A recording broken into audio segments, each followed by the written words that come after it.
ॐ अज्ञानतिमिरन्धस्य ज्ञानञ्जनशलाखया चक्षुरुन्मिलितं येन तस्मै श्रीगुरुवे नमः। नमो ॐ विष्णुपादाय कृष्णप्रेष्ठाय भूतले श्रीमते भक्तिवेदान्तस्वामिन् इति नामिने।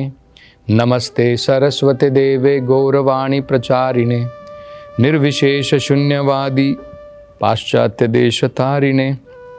जय श्री कृष्ण चैतन्य प्रभु नित्यानंद श्री अद्वैत गदाधर श्रीवासदि गौरभक्तवृंदा।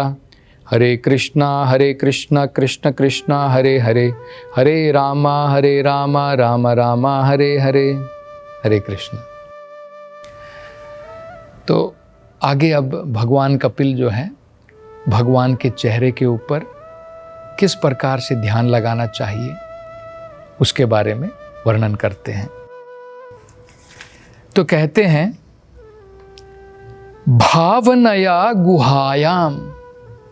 सबसे पहले वो कहते हैं कि जब हम भगवान के ऊपर ध्यान लगाते हैं हमारा हृदय, गुहायाम मतलब होता है हमारा हृदय, प्रेम भावना से भरा होना चाहिए। ये सबसे महत्वपूर्ण भाग है भगवान की भक्ति में। दोनों चीजें महत्वपूर्ण होती हैं। जो हम अनेकों प्रकार के विधि विधान करते हैं वो भी महत्वपूर्ण है, लेकिन अगर वो विधि विधान हम क्यों कर रहे हैं अगर उसके साथ में हमारी भावना नहीं, जैसे मान लो हम भगवान के नाम का जप कर रहे हैं, रोज विदाउट फेल हमें नियमित रूप से भगवान के नाम का जप कीर्तन वगैरह करना चाहिए। मान लीजिए कोई व्यक्ति 16 माला का रोज जप करता है, जैसे कृष्णा भावनामृत में हम विदाउट फेल हर एक दिन मिनिमम कम से कम, और उससे ज़्यादा भी हम लोग कर सकते हैं, कम से कम 2 घंटे लगते हैं भगवान के 16 माला के जप करने में। तो जब हम भगवान के नाम का जप करते हैं 2 प्रकार से कर सकते हैं। कई बार आपने देखा होगा ना, टेप रिकॉर्ड अगर हम चला लेते हैं तो टेप रिकॉर्ड में भी आवाज़ आ जाती है। कई बार आपने देखा होगा एक पैरट जो होता है, तोता, शुका, उसको भी हम जो है हरे कृष्णा मंत्र सिखा सकते हैं। और तोता भी जब हरे कृष्णा महामंत्र का जप करेगा डेफिनेटली उसको फ़ायदा तो ज़रूर होगा, लेकिन हमें पता होना चाहिए कि जब तोता रट रहा है तो उसके मन के अंदर में वो भावना नहीं है। जैसे मान लो बताया जाता है कि तोता जो है राम राम राम कर रहा है, लेकिन जब बिल्ली उसके ऊपर झपट्टा मारेगी तब राम राम की जगह मरा मरा बोलेगा। ठीक इसी प्रकार से हम जब भगवान के नाम का जप करते हैं, जप तो हमें नियमित रूप से करना चाहिए, लेकिन साथ साथ में जप हमें भावनाओं के साथ में करना चाहिए। आदर की भावना, भगवान के प्रति प्रेम की भावना, भगवान किस प्रकार से हमारे ऊपर कृपालु है उस प्रकार की भावनाओं के साथ में हमें भगवान की भक्ति करनी चाहिए। भगवान ये भी कहते हैं भगवद गीता में, तद अहम अश्नामि। जब मेरा भक्त जो है पत्र पुष्पम फलम तोयम यो मद भक्त्या प्रयच्छति, मेरा भक्त भक्ति के साथ में मुझे अगर एक तुलसी का पत्र भी देता है, कुछ पानी भी भोग में चढ़ाता है और कुछ फल या फूल भी चढ़ाता है, अगर भक्ति के साथ में चढ़ाता है तो मैं उसे, भगवान कहते हैं, स्वीकार करता हूँ। तो भगवान भावनाओं का भूखा है, इसलिए भगवान को क्या कहते हैं, भावग्राही जनार्दना। भगवान हमारी भावनाओं का भूखा है। जैसे उदाहरण के तौर पर हम देखते हैं, जब भगवान विदुर के घर पर गए तो महात्मा विदुर जो है भगवान की भावनाओं में इतने डूब गए थे कि भगवान विदुर जो है केले के छिलके, वो छिलकों को निकाल करके केला उन्होंने अलग रख दिया और भगवान को केले के छिलके दे रहे थे और भगवान खा रहे थे। मतलब ये हमें समझना है कि भगवान जो है जिस प्रेम भावना के साथ में, भगवान देख रहे हैं कि इतना वो प्रेम में डूबा है कि उसे ये भी सुध बुध नहीं है कि वो मुझे केला नहीं दे रहा है, केले का छिलका दे रहा है, लेकिन भगवान ले रहे हैं, ग्रहण कर रहे हैं। तो लेकिन हमें कल से ये नहीं सोच लेना है कि केला मैं खा लूँगा और भगवान को छिलका प्रदान कर दूंगा। ये भावना नहीं है। भावना क्या होनी चाहिए ये हमें समझना है। विदुर की भावना अलग प्रकार की, वो भगवान में इतने डूबे हैं, लेकिन हमें इस प्रकार से नहीं सोचना है कि सबसे बढ़िया चीज़ मेरे लिए, मेरे परिवार के लिए, भगवान के लिए छिलका प्रदान कर दूंगा। कई बार हमने देखा इस प्रकार से है, क्योंकि वो सोचते हैं कि भगवान तो क्या है, भगवान पत्र से भी खुश हो जाता है, भगवान पानी से भी खुश हो जाता है, एक फल चढ़ा दिया तो भी खुश हो जाता है, मेरे पास में करोड़ों की जायदाद है, वो मेरी फैमिली के लिए, वो मेरे सगे संबंधियों के लिए, वो मेरी तृप्ति के लिए, भगवान के लिए एक छोटी सी मिश्री, थोड़ी चीनी के दाने डाल दिए, भगवान को भोग में चढ़ा दिए, वो भगवान के लिए काफ़ी है। ऐसा नहीं है। हमें ये समझना है कि अगर व्यक्ति के पास कुछ भी प्रदान करने के लिए नहीं है, कुछ भी नहीं है, मान लीजिए उसको खाने के भी लाले पड़े हैं, तब अगर वो एक तुलसी का पत्ता भी भगवान को चढ़ाता है, एक पानी तो कहीं से भी मिल जाता है, और उसमें अगर वो तुलसी का पत्र डाल करके या कहीं से भी फूल तो मिल जाते हैं, अगर वो भगवान को अर्पण करता है, भगवान उसको भी स्वीकार कर लेता है। तो ये हमें समझना चाहिए। तो भगवान जो है, हमारी भावना किस प्रकार की है, वो बहुत महत्वपूर्ण है। तो बताया जाता है कि एक बार एक भक्त था, वो भगवान की कथा सुन रहा था और उसने ये सुना कि भगवान जो है, अगर हमारे पास में कुछ भी अर्पण करने के लिए नहीं है, तो भगवान को हम अपने मन के अंदर में भी मेडिटेशन करके, भगवान के ऊपर ध्यान लगा के हम भगवान को मन से भी जो है कुछ अर्पण करेंगे, भगवान उसको भी स्वीकार करते हैं। तो उसने ऐसा ही किया। वो घर गया और भगवान के ऊपर उसने ध्यान लगाया, और ध्यान के अंदर में उसने ये ध्यान लगाया कि वो भगवान के लिए बहुत सुंदर खीर बना रहा है और खीर को वो गर्म कर रहा है। तो खीर जो होती है, जब हम उसको खाते हैं, वो ठंडी खाई जाती है। दूध गर्म पिया जाता है और खीर ठंडी खाई जाती है। उसका स्वाद, स्वीट राइस जो है, उसका स्वाद अत्यधिक होता है जब वो ठंडी होती है। तो सोचने लगा कि मैं भगवान को ऑफर कर रहा हूँ, भगवान को भोग चढ़ा रहा हूँ, भगवान को उन्होंने सुंदर पीठ के ऊपर अपने मन में बिठाया, भगवान का बढ़िया प्रकार से अभिषेकम किया, और अब जब भगवान को, उनकी बारी आई भगवान को भोग चढ़ाने की, तो उन्होंने सोचा मैं थोड़ा उंगली लगा करके देख लेता हूँ, कहीं खीर गरम तो नहीं है ज़्यादा। तो अपने मन के अंदर में उन्होंने उंगली लगाई और तुरंत उनकी जो असली उंगली थी वो जल गई, और तुरंत उनका ध्यान भंग हुआ, और उस योगी ने देखा कि उनकी उंगली जो है सच में जल गई थी। मतलब भगवान जो है, अगर हमारे पास में कुछ भी नहीं है लेकिन भावना है, तो भगवान भावनाओं के द्वारा वो स्वीकार करते हैं। मन से जो हम भगवान को ऑफर करते हैं, जो चढ़ाते हैं। तो यही यहाँ पर बताया गया है कि भगवान के ऊपर ध्यान कैसे लगाना चाहिए।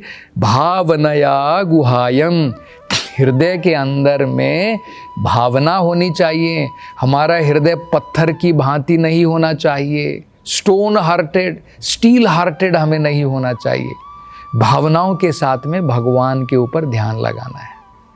और क्या कहा है आगे, वो कहते हैं क्या ध्यान लगाना चाहिए भगवान के चेहरे के ऊपर।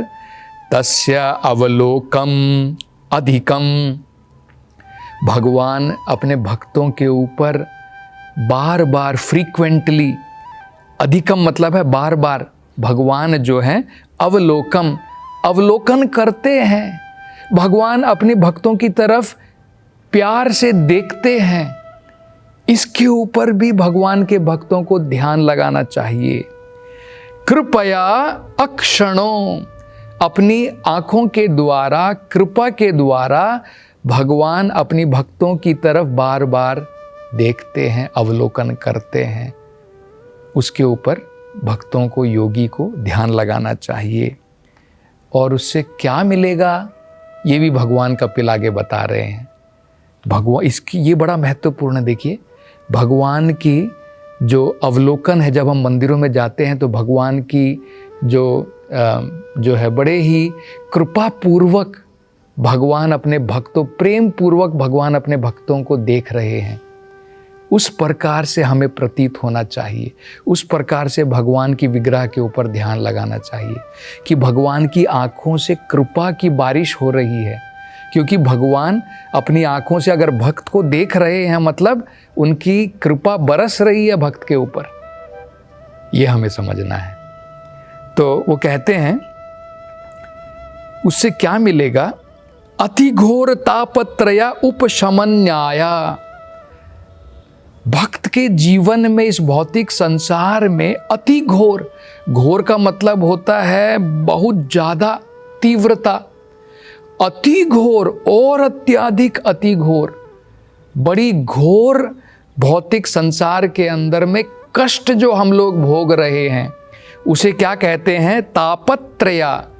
3 प्रकार के कष्ट जो हर एक प्राणी इस भौतिक संसार में भोग रहा है, उपशमन्याया, उसका उपशमन हो जाता है, उसका निवारण हो जाता है। ये 3 प्रकार के दुख भगवान के भक्तों के जीवन से हट जाएंगे अगर भगवान का भक्त जो है भगवान के ऊपर इस प्रकार से ध्यान लगाता है कि भगवान अपने भक्तों को प्रेम पूर्वक, कृपा पूर्वक दृष्टि से देख रहे हैं, उनका अवलोकन कर रहे हैं। तो ये एक बड़ा महत्वपूर्ण विषय है, बड़े समझने लायक है, क्योंकि इस भौतिक संसार में तापत्रय जो हैं 3 प्रकार के बताए जाते हैं। त्रया का मतलब होता है 3।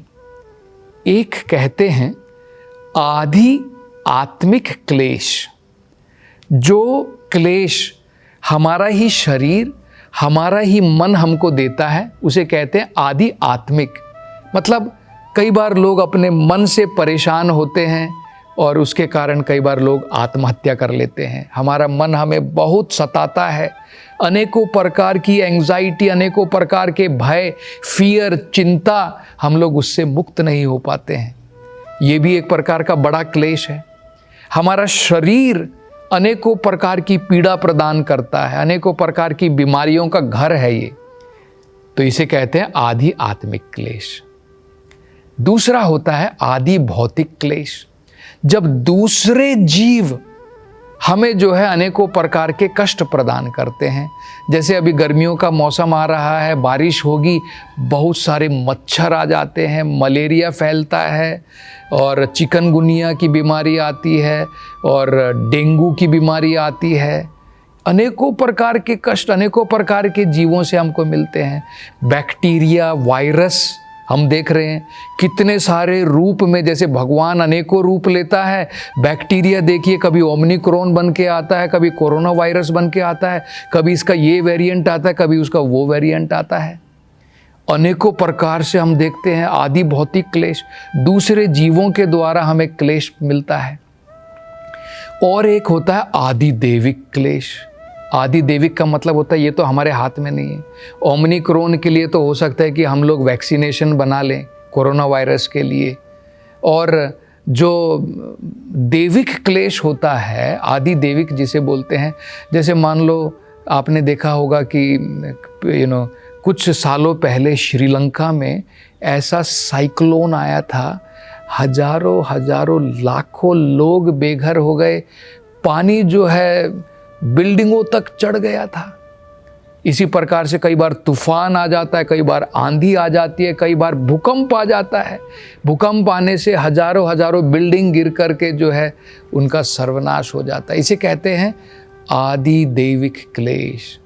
तो अनेकों प्रकार के क्लेश हमें सताते हैं, और अगर इन 3 क्लेशों से हम मुक्त होना चाहते हैं तो भगवान कपिल कह रहे हैं भगवान की सुंदर दृष्टि के ऊपर हमें जो है ध्यान लगाना चाहिए कि अगर भगवान की दृष्टि मेरे ऊपर पड़ गई तो मतलब भगवान की कृपा मुझे प्राप्त हो जाएगी, और अगर भगवान की कृपा मुझे प्राप्त हो गई तो तीनों प्रकार के दुखों से छुटकारा हमें मिल जाएगा।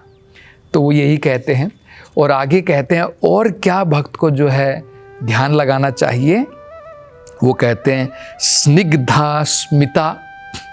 दो चीज़ें, एक तो भगवान की दृष्टि के ऊपर अवलोकन कर रहे हैं प्रेम पूर्वक और कृपा पूर्वक, बड़ी ही कृपा के साथ में भक्तों को निहार रहे हैं, भक्तों को देख रहे हैं, इस प्रकार से ध्यान लगाना चाहिए। और क्या, स्निग्धा स्मिता, भगवान अपने भक्तों को देख करके, स्मिता मतलब मुस्कुरा रहे हैं। हंसना अलग होता है, मुस्कुराना, धीरे से मुस्कुराना अलग होता है। तो भगवान जो हैं उनकी लविंग स्माइल, उसको संस्कृत में क्या कहते हैं, स्निग्धा स्मिता। स्निग्धा मतलब लविंग, प्रेम पूर्वक, स्नेह से भरी हुई। स्मिता, स्मिता का मतलब होता है भगवान की जो है मुस्कुराहट, जो भगवान मंद हंस रहे हैं, तो उसके ऊपर भी ध्यान लगाना चाहिए। क्यों?